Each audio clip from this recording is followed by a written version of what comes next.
august and sweet, sang, hushed that mighty voice. Yes, it was a mighty voice. It was august also, but I don't know whether it was very sweet.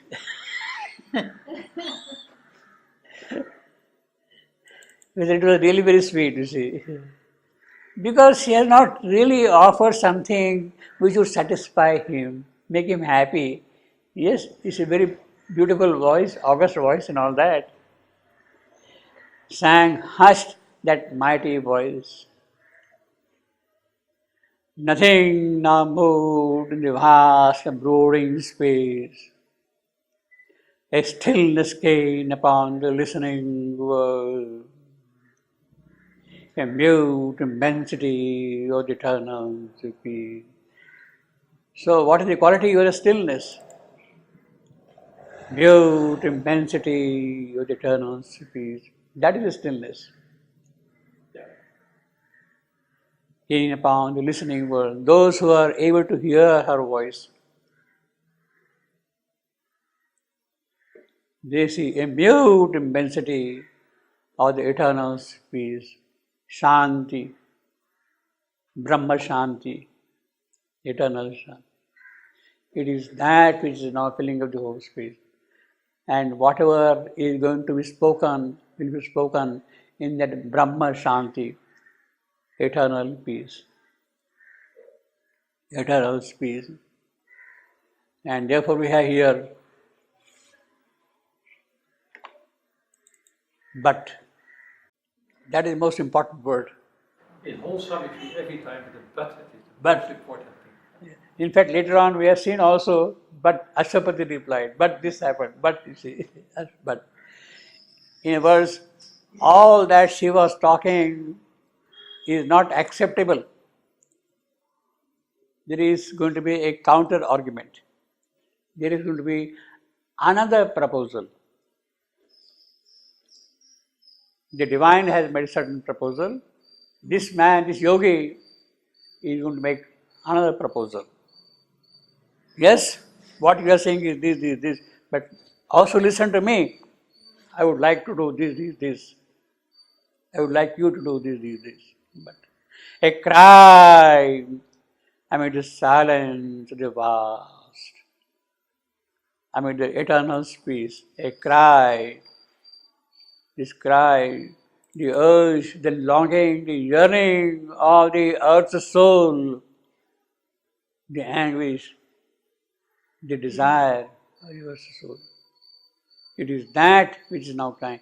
It is the cry. Ashwapati was carrying with him the world's desire. It is the cry of that world which is now being heard here. A cry amid the silence of the world. And he straightway says, yes, you are telling me all the time, Madam, okay, but how shall I rest content with mortal days? I cannot. I cannot. How shall I rest content with mortal days and the dull measure of terrestrial things? I, who have seen behind the cosmic mark, the glory and the beauty of thy face. Because I have seen behind all this creation your presence, your face, how can I remain silent? How can I remain content at all? See? How can I remain content at all? The glory and the beauty of thy face. The glory is for the triumphant march of the Spirit's possibilities in this creation. That is the glory of her face. The march of her presence and triumph in this cosmic creation. That is the glory which she sees behind it. The beauty, all the ugliness, all that is not acceptable, all that is not in the context of the divine proportion, that has to go away, that beauty. That is what I have seen already. You are there behind everything. And how I can remain content. You want me to remain silent? I am sorry, I cannot. How shall I rest content? Hard is the doom to be the bind the sun. So the entire blame is on her. She is binding you to the doom. And yet you are behind this thing. Your glory is there, your beauty is there, and still you are binding this creature, this man, to doom. Hard is the doom to which thou bind the sons, thy son, this creation, this mortal, thy sons, the mortal. Thy sons. So don't say, why not bind thy sons and daughters? You won't say, hard is the doom. This is a monosyllabic line, absolutely monosyllabic. Hard is the doom to be the bind the sun.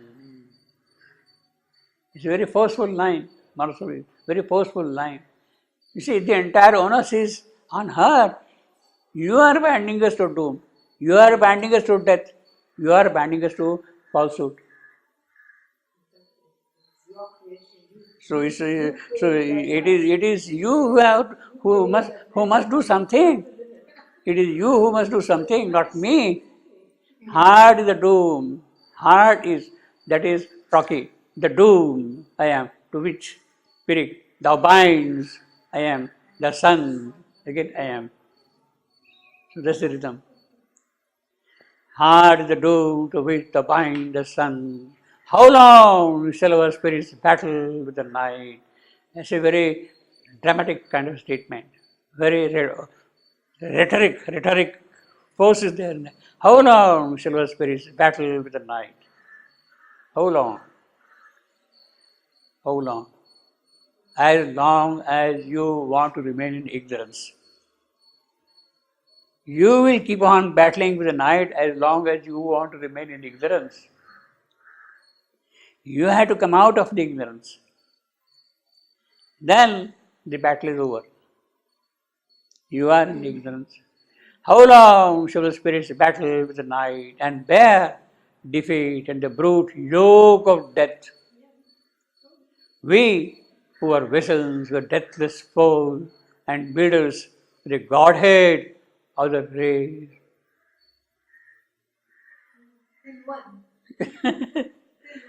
So the whole onus is on her. How long shall our spirits?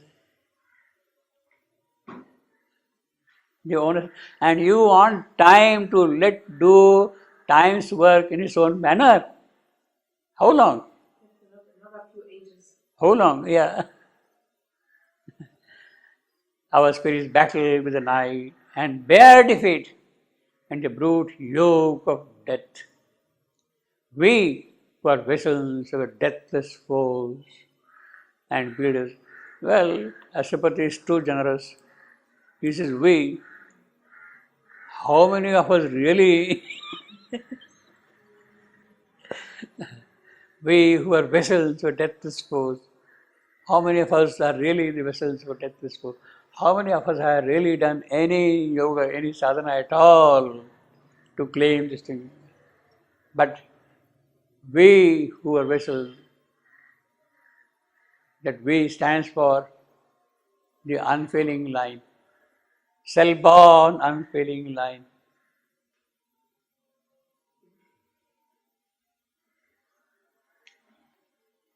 And builders of the Godhead of the race, that self-born unfailing line, they are the builders of the Godhead of the race.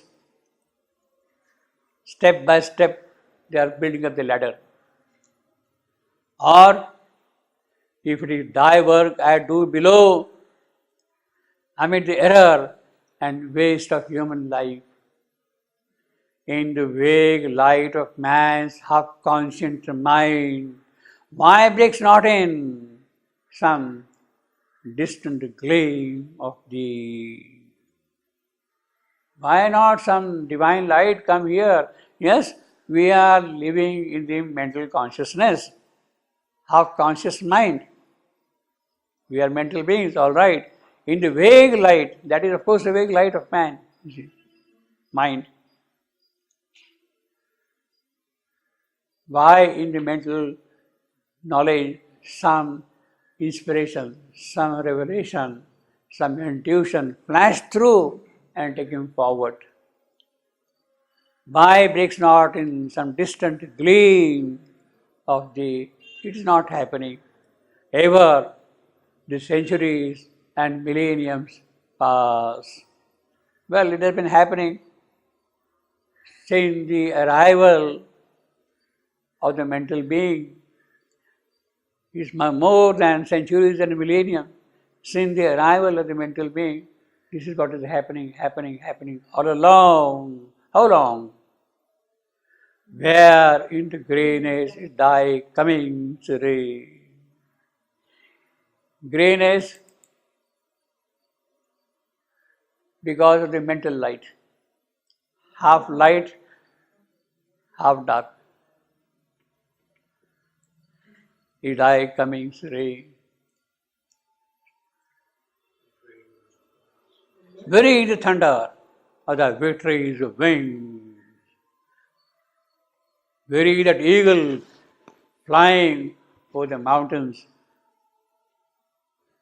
The speed of conquest, the speed of triumph. Victory's wings. That is the eagle of Zeus on the Mount Olympus, like carrying him. Mighty wings. Only we hear the feet of passing gods. Silently they come and go. But I want to see the thunder of wings coming in, passing here. Where is that thing? Where is that thing? Where is that thing? A plan in the occult, eternal mind, mapped out to backward and prophetic sight. The aeons ever repeat, the changeless round, the cycles all repeat and ever aspire, keeps on happening. A plan in the occult, eternal mind, in the secret mind of the eternal occult, there is a plan which has seen from behind everything, from the inconscient depths.